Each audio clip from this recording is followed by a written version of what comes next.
Koto.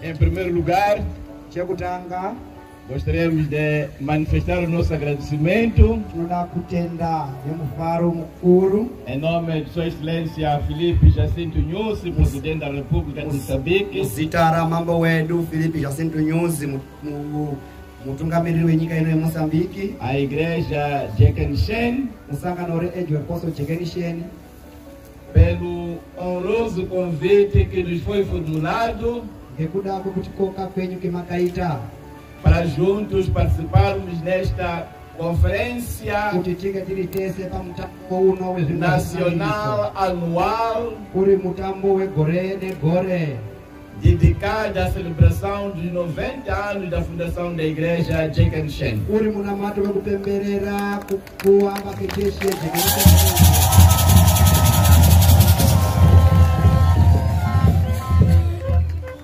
Quando recebi este convite,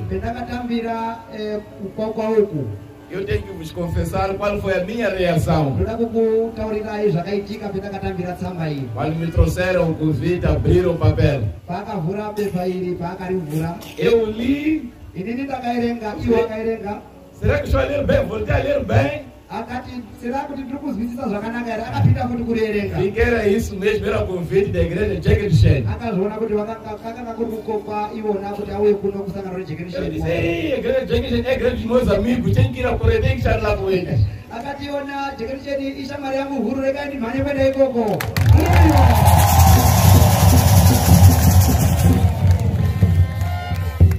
É uma igreja que sempre está conosco. É uma igreja que sempre, quando é convidada pelo Estado, participa nos atos do Estado, nos programas do Estado.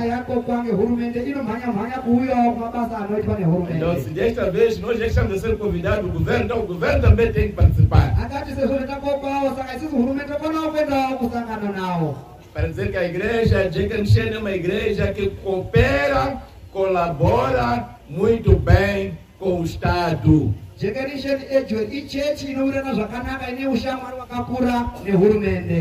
Pambere kubatana.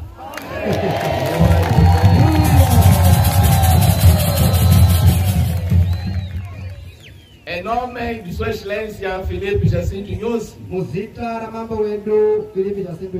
queremos agradecer à Igreja Jekenchen pela colaboração e cooperação boa que tem com o governo. Dizer que este governo é vosso.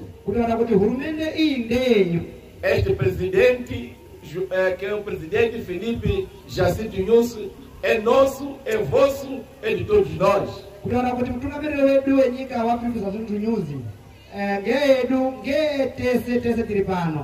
Por isso estamos juntos.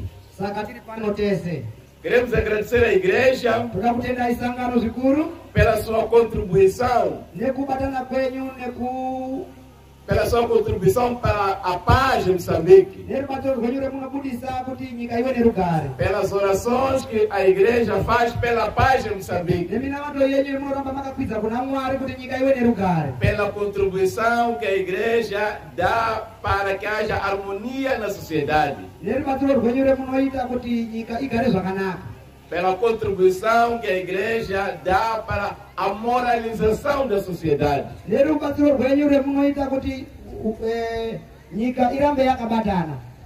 Estamos muito obrigados mesmo, estamos muito satisfeitos, muito agradecidos pela grande contribuição da Igreja Jekenchen.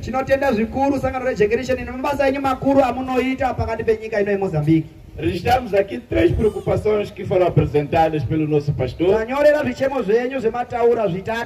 A primeira tem a ver com a estrada,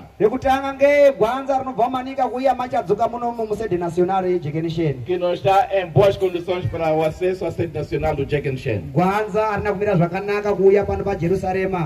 Nós registramos muito bem essa preocupação. É justa, é legítima, é correta. Tomamos boa nota.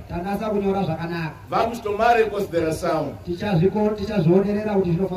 O governo tem um programa hurumende ineurongwa em que anualmente escolhe algumas estradas dos distritos para serem reabilitados. vanoita kuti pagore nepagore anotsvaka mugwagwa inoita kuti inge ichigadziriswa mumadistritu. Gradualmente está a trabalhar para reabilitar, melhorar as estradas em cada um dos distritos. Zvishoma nezvishoma vari kuitawo masimba ari ese kugadzira makwanza mudistritu rimwe narimwe. Assim vamos colocar essa estrada também na nossa agenda. Gwanza iri rekuuya pasendere pachadzuka rapindawo mumurongwa. Associada à estrada está a ponte.